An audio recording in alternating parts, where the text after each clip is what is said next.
Hola, bueno, el tema del artículo es hipoterapia como técnica de habilitación y rehabilitación. De primera instancia, en la parte que dice resumen, nos habla de qué es la habilitación y la rehabilitación y dice que son procesos a través de los cuales las personas con discapacidades tienen la oportunidad de contar y mantener óptimos niveles en los planos físico, sensorial, intelectual, psicológico y social. Lo que quiere decir que el objetivo bueno, que el objetivo de la rehabilitación y habilitación es eso, integrar a las personas con discapacidad en un entorno social, por ejemplo, de, pues, de una manera más óptima. Y luego, que nos dice que para la intervención de estos pacientes es buena idea la hipoterapia, que son las terapias con caballos. Y dice que son muy efectivas para habilitar y rehabilitar a los pacientes. Y también nos habla que montar a caballo proporciona, en una forma general, no hablando precisamente de personas con discapacidad, eh, muchos beneficios. Nos ayuda mucho con la postura, la coordinación, el control de movimientos, etc. Después, en la introducción, nos dice que la OMS dice, o data, que en el mundo hay 1.000 millones de personas con trastornos y que en esos trastornos entran la epilepsia, cefalia, traumatismos cráneoencefálicos, infecciones neurológicas, la esclerosis múltiple y enfermedad de Parkinson, entre otras, que pueden llegar a generar grados de discapacidad de moderados a severos. Dice que en Colombia 2.3% de la población sufre de discapacidad, solo en Colombia, y que por cada 100 colombianos 6.4 presentan limitaciones permanentes, es decir que están limitados de forma permanente, como lo dice, ya sea por ejemplo, parálisis cerebral infantil, tal vez jamás se les va a quitar, pero sí se puede hacer una mejora con terapias. Esto hace una demanda considerable para cualquier actividad de rehabilitación, en este caso pues la hipoterapia.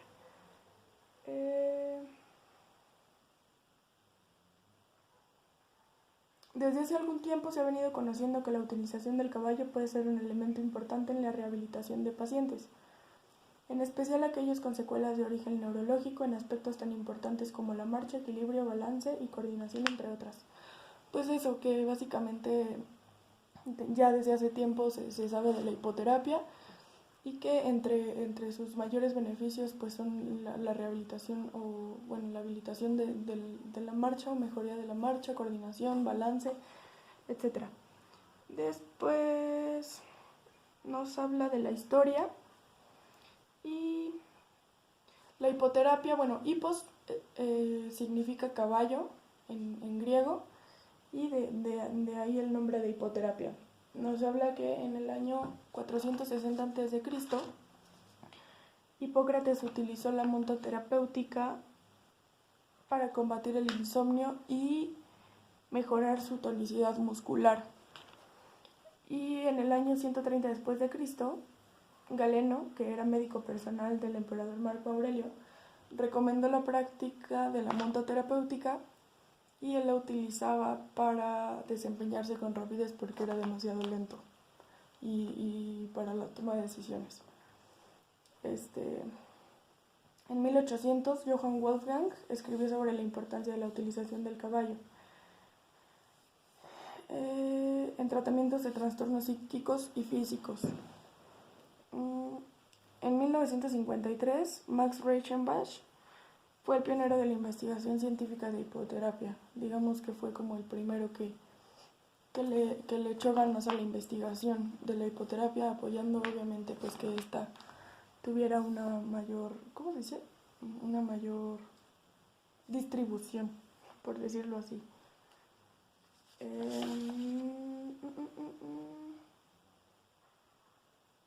Y así es como se da lugar a la creación de centros de hipoterapia en toda Europa, en Canadá y en Estados Unidos. En el año de 1970 fue establecida la NARHA, que es una asociación. En 1971 se fundó en Alemania la FRDI, que es la organización encargada de facilitar la colaboración entre organizaciones en el campo de la hipoterapia. Y que ahorita está en representación en 53 países. Después ya se empieza a percibir al caballo como protagonista de la hipoterapia, pues obviamente no hay hipoterapia sin caballo. Obviamente pues tiene un rol muy importante, el más importante del tema, y por eso se le denomina el caballo coterapeuta. Hablamos de que el terapeuta es la persona que está capacitada para dar terapias y el coterapeuta pues sería el caballo, que es como el terapeuta 2. Y luego ya nos habla como subtema bien, dentro del caballo como terapeuta, la elección de un caballo coterapeuta. Y debido a sus características y lo que lo hace un animal especial es que no hay otro animal que pueda dar terapias a personas con discapacidades. Porque el caballo es muy sensitivo y muy perceptivo de las emociones, entonces esto es como un plus para la hipoterapia. Además de que su cuerpo, su paso, hacen similitud a... Su paso hace similitud a cuando un feto está en el vientre de su mamá.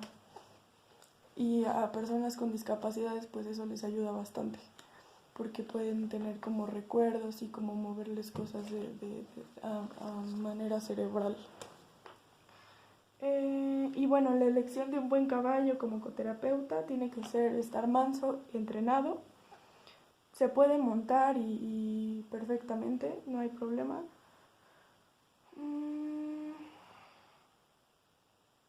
Puede trabajar, o sea, la hipoterapia se trabaja de forma individualizada y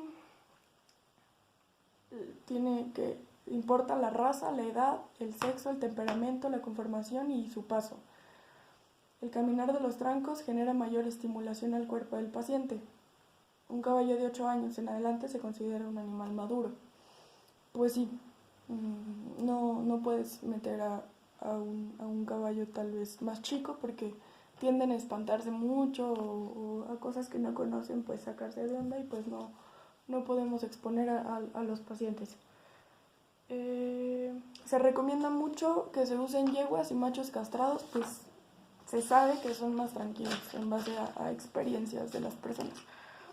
Su temperamento es importante, es decir, su personalidad. Hay caballos que por naturaleza, porque así son muy nerviosos o igualmente por alguna experiencia que hayan tenido, son muy nerviosos, inquietos, y pues no es la idea es que sea un caballo tranquilo.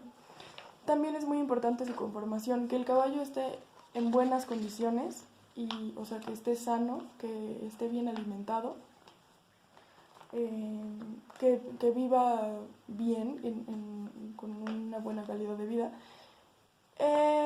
Independientemente en la conformación, pues, por ejemplo, que los aplomos estén bien. Sabemos que no existe el caballo perfecto, no hay, pero sí sería importante, por ejemplo, eso de los aplomos, porque hace de su paso pues con más equilibrio, o sea, cumple más con este movimiento que es el que ayuda al paciente. Las personas que montamos a caballo, en los hombres se denomina jinete y en las mujeres se denomina amazonas. La práctica de la hipoterapia se da de diferentes maneras, con diferentes actividades y diferentes herramientas, pues no todas las personas no todos los pacientes tienen las mismas necesidades, entonces no puedes hacer lo mismo con todos. Sí tienes que tener en base a un historial clínico o en base a los gustos o el problema que tenga, la discapacidad del paciente, pues es como se hace un plan de trabajo. Y ya ahí tú valoras si en tu terapia necesitas aros, pelotas, etc. Luego nos habla de las clasificaciones. Tenemos 3 clasificaciones, que es la hipoterapia pasiva. La hipoterapia pasiva consiste en que el paciente necesita completamente ayuda del terapeuta. Y el terapeuta pues es el encargado de realizar todos los movimientos. No se recomienda en ninguna terapia, ya sea de las clasificaciones, usar silla, porque en todos los pacientes nos ayuda mucho la termoterapia, que es el calor corporal del caballo, que es de 38 grados a un poquito más, entonces ayuda mucho a relajar los músculos, los tendones, los ligamentos, y así puedes tener un mayor aporte al paciente. Luego tenemos la hipoterapia activa, que es la realización de ejercicios que van encaminados a estimular el tono muscular, la coordinación, el control postural y el equilibrio. En este caso, el paciente sí puede realizar un poquito más, tiene un poquito más de autonomía, y se manejan los side walkers, que son los asistentes laterales. Es decir, son una persona de cada lado del caballo y el cabestreador. Y así pues hay una mayor seguridad y apoyando al paciente con los ejercicios. Y por último, la montoterapéutica, que promueve la enseñanza de la equitación como deporte. El paciente domina el caballo e interactúa con él y se convierte en un jinete activo. Depende a qué tanto,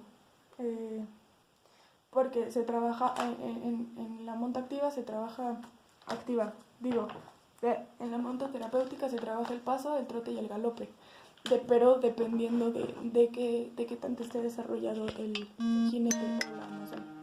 Después, como otro de los subtemas, tenemos lo que son los principios terapéuticos.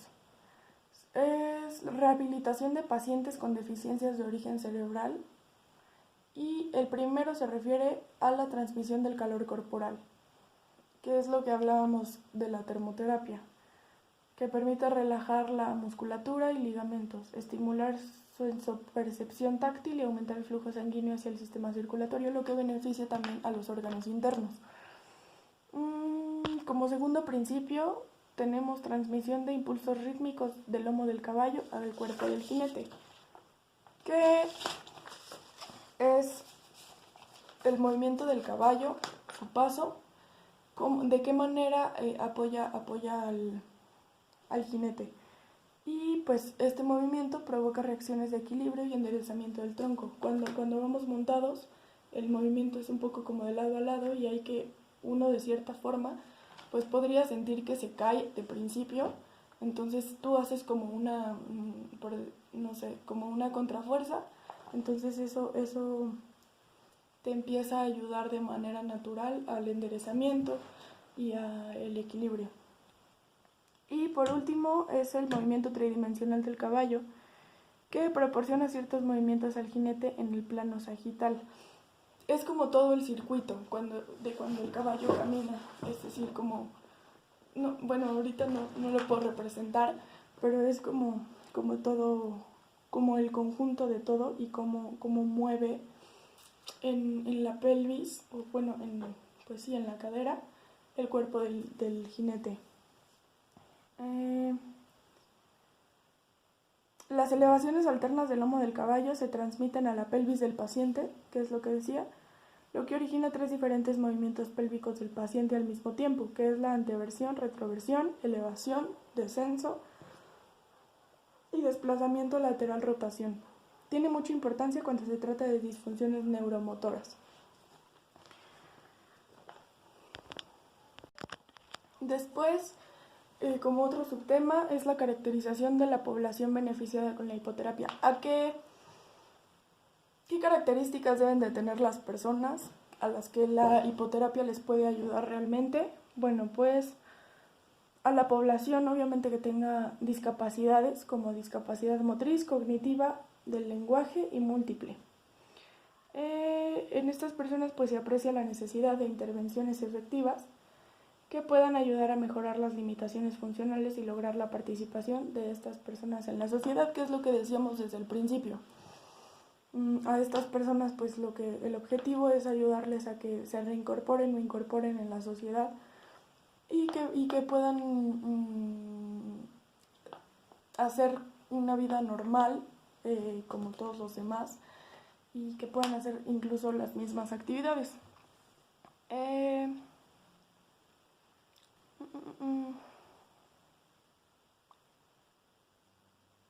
La hipoterapia se proyecta como una técnica para los procesos de habilitación y rehabilitación que puede tener influencia significativa. Es algo muy, muy importante.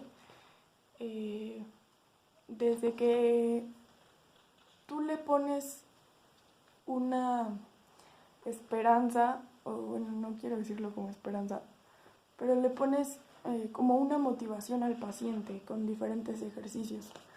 Puede ser tal vez una persona que perdió una pierna o un brazo y el hecho de montar a un caballo pues lo hace bastante interesante, lo hace sentirse especial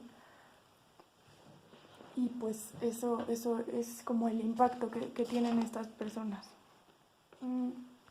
Después tenemos otro subtema que son los efectos terapéuticos de la intervención con el caballo. ¿Cómo el caballo aporta como un poquito más específico? Bueno, tenemos el control postural, que es la capacidad del cuerpo de mantener una alineación correcta del centro de gravedad dentro del eje corporal.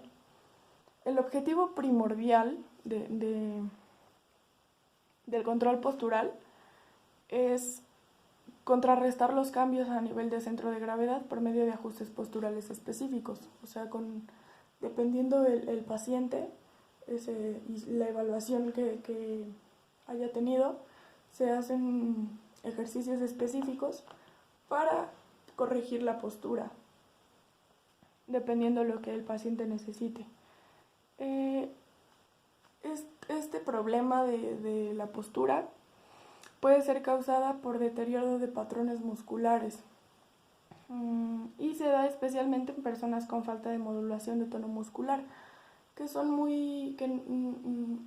¿cómo se dice? Hipotonía, es decir, que tienen muy flojo o guango el músculo, entonces tal vez cuesta un poco más de trabajo como que tengan ese sostén firme.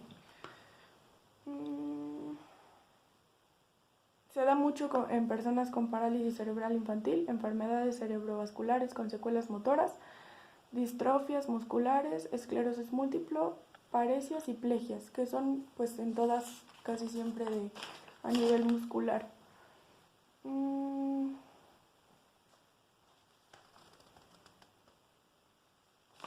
Y sí se ha demostrado que sí mejora mucho con la ayuda del paso del caballo y esto que hablábamos,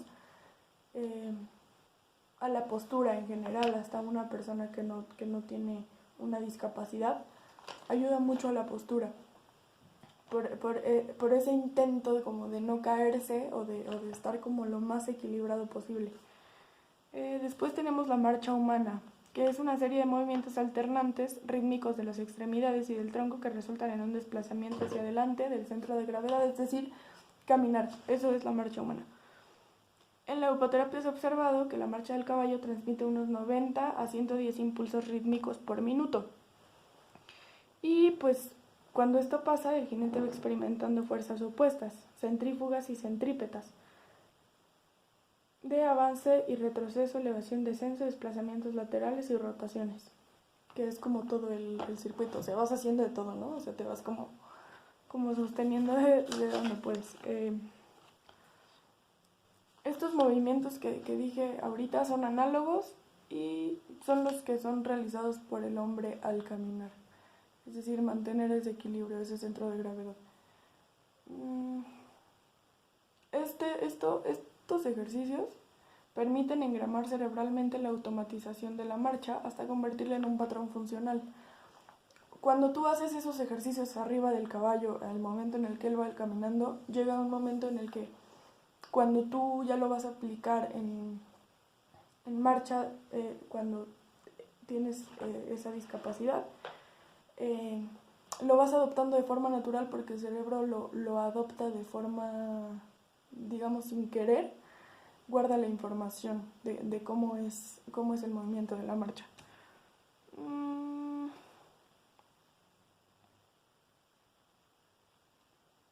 Y está comprobado, o sea, se han hecho estudios, se han hecho pruebas con pacientes y ha funcionado después de hecho, todo esto está comprobado porque se ha realizado con gente que tiene estas discapacidades y más bien después de varias sesiones, pues se logra el avance. Después es el tono muscular. El tono muscular es la tensión discreta de la musculatura en reposo. Ante la presencia de una lesión de neurona motora superior, se encuentra una alteración de tono muscular consistente en una contracción continua de los músculos y se denomina espasticidad. Esto es cuando ya sucede. La hipoterapia facilita la normalización del tono mediante el estímulo de cocontracción entre músculos agonistas y antagonistas y facilita la inervación recíproca durante el proceso de la monta. Aquí pues ayuda también lo que es, no la termoterapia, porque es una terapia aparte, sino el calor corporal del caballo. Aquí es donde nos ayuda bastante, porque si es un paciente con, ¿qué dice? Espasticidad, es que me parece que es que tienen el músculo, los ligamentos rígidos. Entonces, este calor lo que hace es que como que afloja un poquillo y entonces puedes realizar movimientos de forma que el músculo vaya expandiéndose, bueno, que vaya como aflojándose un poco para realizar esos movimientos y pues con una secuencia de terapias pues mejora bastante. Luego tenemos efectos cognitivos, sociales y emocionales. Como beneficio, esto puede ayudar tal vez hasta a personas que no tienen discapacidad. Focalización de atención, estructuración de actividades de forma secuencial, seguimiento y acatamiento de órdenes, desensibilización a ciertos miedos o temores, imaginación, creatividad, respuestas lógicas, autocontrol, toma de decisiones, resolución de problemas o simplemente el placer y el alcance de un logro no antes contemplado por el paciente que reposa sobre el lomo de un caballo, o sea, cuál sea su posibilidad o funcionalidad, que es lo que creo que lo dije desde el principio. O sea, montar a un caballo te hace sentirte especial y no necesariamente tienes que tener una discapacidad. Ahora, si es una persona que tiene discapacidad, pues me imagino que es una emoción mucho más grande y como un momento más especial. La idea también es que el paciente disfrute mucho su sesión de terapia. Y si es una persona con parálisis cerebral, no sé, y además tiene problemas conductuales, ayuda mucho también a la enfocalización de todo eso, a la concentración, etc. Desde el aspecto social, la hipoterapia abre espacios enriquecedores de experiencias gratificantes, que es lo que decíamos, y puede causar en los pacientes o en la gente en general empatía, inclusión, responsabilidad, posibilidad de comunicación, aceptación en un rol y la participación en las actividades que permiten que el jinete se sienta querido, comprendido y útil. Que ya lo expliqué. El hecho de montar un caballo rompe el aislamiento de la persona con respecto al mundo, poniendo al enfermo en igualdad de condiciones con respecto al jinete sano. Pues sí, es básicamente lo que dije. No hay una diferencia entre una persona con discapacidad y una persona que no tiene discapacidad al momento de montar a un caballo. Bueno, eso es lo que yo pienso. Sí creo que tal vez la sensación de cuando montas es la misma, cuando lo haces con conciencia y la experiencia es igual de emocionante y de gratificante. Eso es lo que yo creo. Y ya para concluir, nos explica que la hipoterapia es una técnica que se consolida cada vez más en el campo de la rehabilitación. Es decir, que ya es algo que se está implementando ya mucho, mucho. Porque se observa que realmente sí funciona. Y también dice que en la práctica de la hipoterapia diaria se pueden apreciar resultados y evidencias tangibles que pueden ser valoradas y aceptadas por la misma evolución positiva del paciente neurológico cuando recibe una atención responsable y adecuada. Sí tiene que hacerlo alguien que tenga el conocimiento, que haya estudiado mucho, mucho, mucho, o sea, no lo puede hacer obviamente cualquier persona. Y sí es muy, muy importante darle la seriedad que esto necesita y requiere, porque estás trabajando con un grupo de personas que realmente están buscando un apoyo como para que sea un juego, ¿no? Y la hipoterapia, bueno, ya no quiero decir tanto hipoterapia, pero es una técnica que ha mostrado efectos positivos en la rehabilitación. Para lograr buenos resultados en tu utilización, se debe estudiar muy bien las indicaciones y contraindicaciones y no olvidar que las características varían de persona a persona. Creo que ya lo había dicho, es que no puedes hacer lo mismo con todos los pacientes. Además, sí creo que es importante observar a cada uno y a cada paciente, y en base a eso no se hace la misma relación con Juanita que con Nacho, ¿no? Eh, sí, sí. Y ya, es todo. Gracias.